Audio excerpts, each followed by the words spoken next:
A video about upcoming 2020 games? Uploaded in late February instead of January? Yep, I'm pretty late on this one, but at least we're not in March, am I right? I'll keep the introduction on this one short, since it's pretty self-explanatory. Simply put, there are many games that I'm looking forward to that are coming out this year. Well, mostly this year. A couple of things to note before we get into this. For one, this is in no particular order. And second, some of these games might not even come out this year. Hell, some of these don't even have release dates. But still, there's the possibility to consider that they might come out this year. And last, I'm only mentioning the games that are confirmed to exist. So I'm not going to be mentioning any hypothetical next big Sonic game, or the hypothetical next big Mario game, or the hypothetical next big Pac-Man adventure game. Well, on that subject, we're coming close to the 40th anniversary of that franchise, and nothing has yet to be announced. So that's admittedly concerning. With that said, let's start off with the first game that comes to my mind, the Final Fantasy VII Remake. Now, when it comes to remakes of older games, I always make it my objective to experience the original before jumping into the remake, which is why I have yet to get my hands on the Spiral Reignited trilogy. That being said, since I have interest in the Final Fantasy VII Remake, I decided to delve into the original. This leads me to mention that I'm honestly not much of a turn-based RPG kind of guy. Granted, I like games with RPG elements in them, and I don't mind action RPGs either. It's just that turn-based ones I never really find myself getting into. I always thought it was the turn-based combat that turned me off, but truth be told, I never really minded that. My main issue was really the random encounters, which I honestly feel get in the way of progression a lot of the time. Granted, I see the benefits of a turn-based system, but it's still kind of annoying. Despite that, what I've played of Final Fantasy VII, I enjoyed. Granted, I'm not very far into it, in fact I'm not even halfway through Disc 1. I really like the aesthetics and the story, and so far I find it to be pretty engaging. The remake is looking to retain that same level of engagement, but on an expectedly bigger scale, and with a new combat system that I honestly prefer. I think the combat in the remake looks interesting, and the game overall looks neat and fresh. But I still need to beat the original first. While on the subject of remakes, let's go on to talk about an upcoming remake of one of my favorite 3D platformers, as well as one of my favorite licensed games. Yeah, we're talking about SpongeBob Battle for Bikini Bottom Rehydrated. The original is one of my favorite games, and so evidently this remake really has me excited. Rehydrated looks amazing. The thing that has me most excited about it isn't just that it's going to be a remake with updated graphics, but it's also going to try and bring back some of the content that was scrapped during the original game's development, such as the Robot Squidward boss fight, Patrick's section of the Dream World, and many more.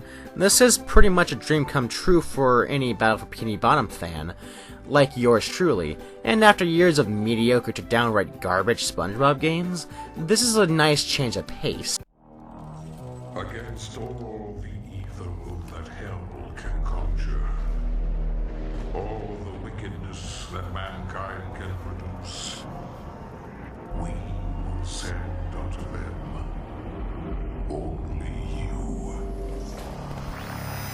Doom Eternal looks great. It looks really neat. This time around, you're not just fighting the forces of hell, but you're also fighting the heavens, which is an interesting twist. I haven't played much with the 2016 game, and I do need to get around to getting it at some point, but this looks like a natural progression of that game, which is what all good sequels should be, a natural step forward. This is all I really have to say in regards to Doom Eternal. I could probably also talk about how neat the weapons and environments look, but I feel as if that's self-explanatory. I'm aware my thoughts aren't the most detailed here, but hey, what can you do when you're talking about games you have yet to play? Since I do not have a clever way of segueing to the next game, I'm just gonna get to the point and say it's Hollow Knight Silksong. This bears mentioning, but I actually got into the original Hollow Knight back in late October of last year, and I was genuinely surprised by how much I loved it. Yeah, I did expect it to be a good game and all, but I didn't think it would become one of my favorite games of all time, but after my 3-week-long playthrough of it, it kinda did. I loved the combat, the level design, the bosses, the environments, the story, the characters, its world, and its overall sense of mystery and wonderment. I could go on, but you get the point. Not only is Silksong looking to retain all the qualities of its predecessor, but is also looking to do that while providing a fresh experience. In what way exactly? By having Hornet be the protagonist this time around.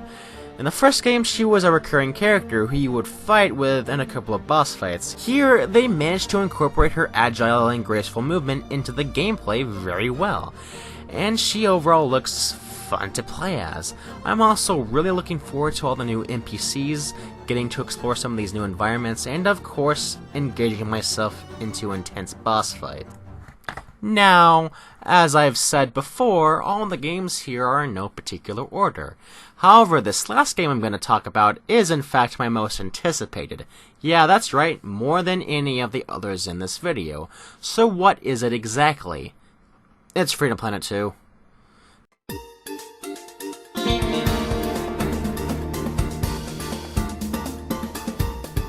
Now, with the original, my first time playing through it back in 2016 was one of my favorite gaming experiences of the past decade, and I considered it my favorite indie game at the time. Though, as time grew, I started to notice some of its issues, but I still consider it one of my favorites. Freedom Planet 2, on the other hand, is looking to not only improve upon the flaws of FP1, but to also expand upon the gameplay and pretty much reinvent the formula. Lilac and Carol received new moves, whereas Mila's playstyle, which was garbage in Freedom Planet 1, is now completely reimagined and is actually fun. And then there's Nira, who utilizes an easy-to-play yet tricky-to-master playstyle that seems interesting. Classic and adventure modes are being even more differentiated, with adventure mode having cutscenes, hub worlds, and a world map and NPCs, and with classic mode utilizing a non-linear level progression system. The stages look even more expansive, varied, and filled with crazy scenarios. The environments themselves look gorgeous, and the combat looks super refined. And from what I've heard from the soundtrack, it's glorious. If I had one concern, it would probably be the story, since the story in the last game wasn't exactly the best. But hey, they can easily improve that aspect for this game, and it does look interesting. But even if it does suck, it wouldn't hurt the game too bad. In general, this is looking to be one of those sequels that takes the series to a whole new level. That being said, as great as this game looks, I will be going into it with cautious expectations, as I have been let down in the past. But I do not expect to be let down here. This is also the only game in this video that I have actually played, as there is a trial version you can download and try out right now. So if you're interested in this game at all, then I'd recommend giving the trial version a try. And that's it for this video. I'll see you all later.